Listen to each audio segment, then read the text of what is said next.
This video will give you some tips when you're managing multiple Google Meet rooms, which you're going to be doing quite a bit as a facilitator to design teams.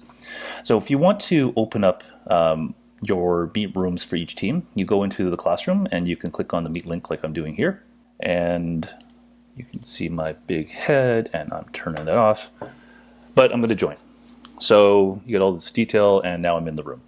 Then I'm going to go to my second room. And I'm going to, or my second team, so it's example team 2, and I'm going to do the same thing. Click on the link. I'm going to turn off that and join. So now I'm in both rooms.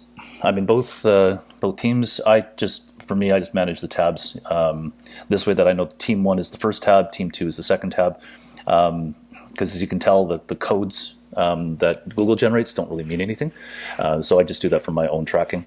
A couple of things. First is, as a teacher in both rooms, you have to be present, meaning you have to have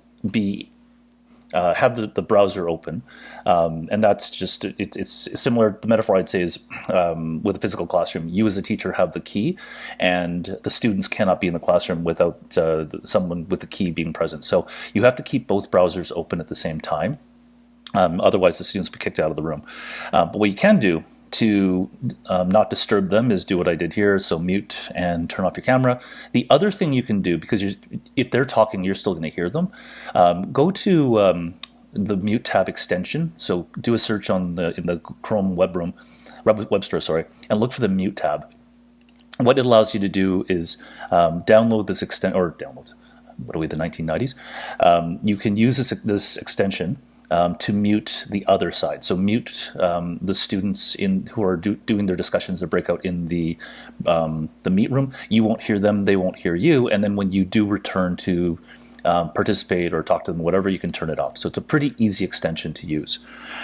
The last thing that I'll suggest to you is when you are showing the room assignments, rather than telling the students or putting it in a form where they have to manually type, I found doing a Google Meet, or sorry, Google Doc or a Google Slide makes it easy for them, so they can see Kira and Leah, their team 1, and they're in this Meet room. They can click it and go directly, and Evan and Lee, they're in this other one, and so forth.